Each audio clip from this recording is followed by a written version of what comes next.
নমস্কাৰ সকলকে পুনৰ নতুন এটা ভিডিঅ'লৈ স্বাগতম জনাইছোঁ। আজি থাম্বনেইলখন চাই আপোনালোকে নিশ্চয় গমেই পাইছে। যিহেতু আজি আমি আলোচনা কৰিম যে আসাম পুলিচৰ যোনসকল ল'ৰা ছোৱালী এইটো ৰানিং কৰি আছে তেওঁলোকৰ কাৰণে মই ভিডিঅ'টো লৈ আনিছোঁ। যিহেতু সকলোৱে গম পাইছে, বহুতে মোৰ ওচৰত কমেণ্ট আহিছে, দাদা মোৰ ৰানিঙৰ ষ্টেমিনা হোৱা নাই, ৰানিঙৰ টাইম বহুত লাগিছে, মোৰ কেনেকৈ ৰানিং কৰিলে মোৰ ৰানিঙৰ কম টাইম লাগিব বা ষ্টেমিনা আহিব। ঠিক তেনেকুৱা ধৰণৰ বহুতে মোক কমেণ্ট কৰি আছে। ভাবিছোঁ আজি এই ভিডিঅ'ত ৰানিঙৰ ওপৰত মই আপোনালোকক ৰানিঙৰ ষ্টেমিনা, ৰানিং কেনেকৈ ইম্প্ৰুভ কৰাম বা ৰানিঙৰ কি এক্সাৰচাইজ কৰিলে আমি ৰানিংটো ইম্প্ৰুভ কৰিব পাৰিম, গোটেই তথ্যবিলাক আজি এই ভিডিঅ'ৰ যোগেদি আপোনালোকক জনাবলৈ চেষ্টা কৰোঁ।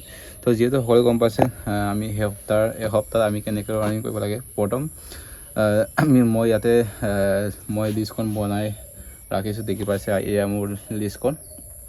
আৰু ইয়াতে আপোনালোকক মই জনাই দিম, ইয়াতে ডে 1 যেতিয়া প্ৰথম আপোনালোকে আজিৰ পৰা যদি ষ্টাৰ্ট কৰিছে, আজিৰ পৰা যদি আপোনালোকে ষ্টাৰ্ট কৰিছে, আজি প্ৰথম দিনা আপোনালোকে ৰড ৰানিং কৰিবা। ৰড ৰানিং আপোনালোকে 5 কিলোমিটাৰমান কৰিবা, যিমান পাৰে আপোনালোকে কৰিবা। 5 কিলোমিটাৰ হওক 10 কিলোমিটাৰ হওক আপোনালোকে ৰানিং কৰি ল'বা, কাৰণ 10 কিলোমিটাৰ হ'লে বেছি ভাল হয়। কাৰণ যেতিয়া প্ৰথম ৰানিং হয় নহয় জানো, যেতিয়া প্ৰথম যদি ৰানিং হয় তেতিয়াহ'লে আপোনালোকৰ ইমান ৰানিঙত যদি আপুনি এতিয়া ৰানিং কৰি আছে তেতিয়াহ'লে আপুনি 10 কিলোমিটাৰমান ৰানিং কৰিব পাৰিবা। যদি আপোনালোকে বহুত দিনৰ পাছত ৰানিং কৰিছে তেনেহ'লে 5 কিলোমিটাৰমান ৰানিং কৰিবা তাৰপাছতে আপোনালোকে ৰানিং কৰিবা 5 কিলোমিটাৰ। তাৰপাছত আপোনালোকে পুছআপ মাৰিবা, 30 বাৰ মাৰিবা পুছআপ, যোনটো বুকডাউন বুলি কয়। আৰু চিন আপ মাৰিবা আপোনালোকে 10 বাৰ মাৰিবা। এইখিনি আপোনালোকে ফ'ল' কৰিবা ডে 1ত। যেতিয়া আপোনালোকে আজি প্ৰেক্টিছ কৰিছা, আজি আপোনালোকে এইখিনি কাম কৰি ল'বা দেই। আৰু তাৰপাছত আপোনালোকে এই কামটো আগবেলা কৰিব লাগে নে পিছবেলা কৰিব লাগে এইটোতো আপোনালোকে গম নাপায়। এই কামটো আপোনালোকে আগবেলাকে কৰিবা। যেতিয়া ৰাতিপুৱা আমি ৰানিং কৰিব যাম তেতিয়া আপোনালোকে এই কামখিনি আপোনালোকে ৰাতিপুৱা সময়ত কৰি ল'বা আৰু পিছবেলা কি কৰিব লাগে, পিছবেলা আপোনালোকে আপোনালোকৰ 32 মিটাৰ মাৰিবা। এনে টাইম লগাই মাৰিব নালাগে, এনে 32 মিটাৰ মাৰিবা লাহে লাহেকৈ। তাৰপাছত আপোনালোকে তাতে পুছআপ 20 বাৰমান মাৰিবা, চিন আপ মাৰিবা, লং জাম্প মাৰিবা।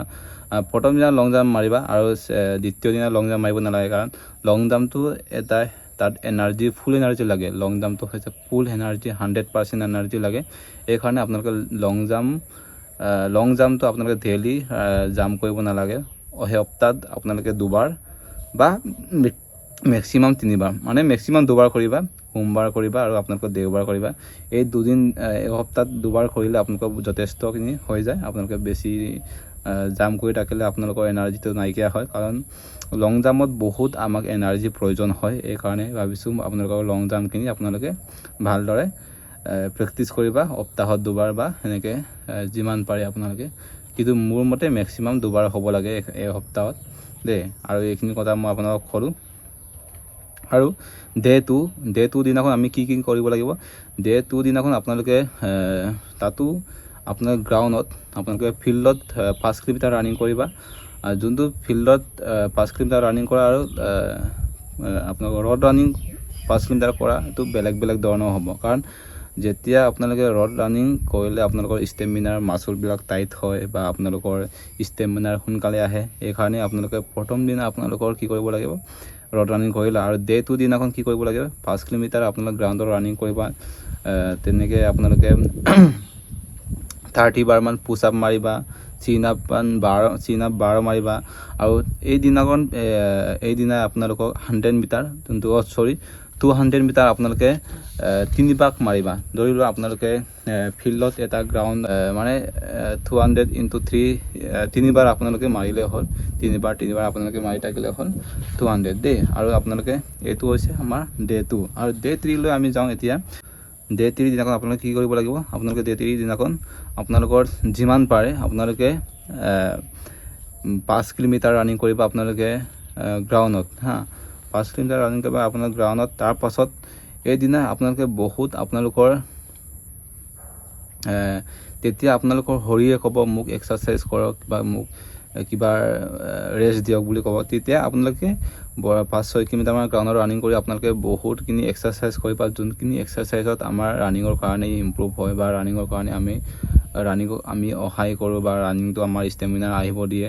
এইখিনি আপোনালোকে ষ্টেমিনাৰ বা এক্সাৰচাইজ কৰি ল'বা। আৰু আপোনালোকে এইখিনি লেং এক্সাৰচাইজ বহুতখিনি আছে, ষ্টেমিনাৰ আপোনালোকৰ বেলেগ এটা ভিডিঅ'ত নিশ্চয় আপোনালোকে চাইছে। এইখিনি এক্সাৰচাইজ আপোনালোকে ৰানিং কৰি ল'বা হা।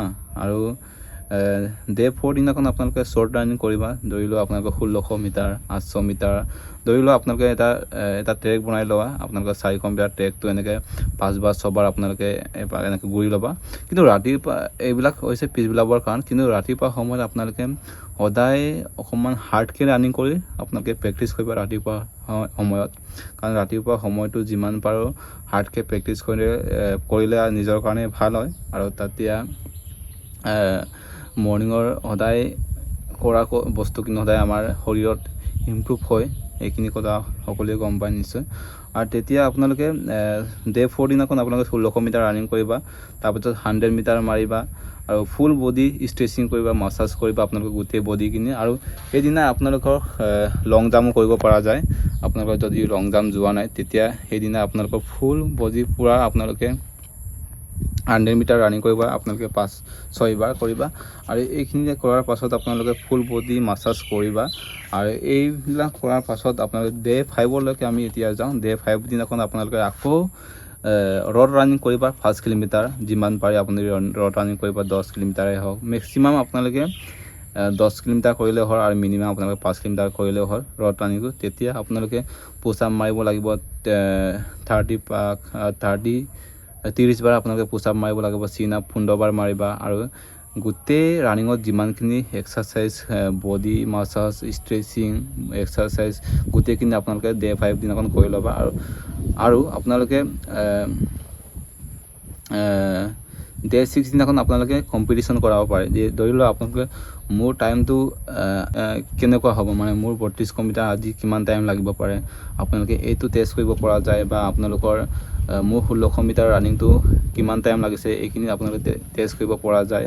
বা আপোনালোকে মইতো আগতে বহুত টাইম লাগিছিলে, এইখিনি কথা আপোনালোকে হয়তো ডে 6 দিনাখন আপোনালোকে ৰিজাল্ট এটা আপোনালোকে নিজে বনাই হ'ব পাৰে। আৰু ডে 7 দিনাখন আপোনালোকে ৰাতিপুৱা সময়ত লাহে লাহে আপোনালোকে 3200 মিটাৰ বা 5 কিলোমিটাৰেই হওক আপোনালোকে লাহে লাহে দৌৰিবা।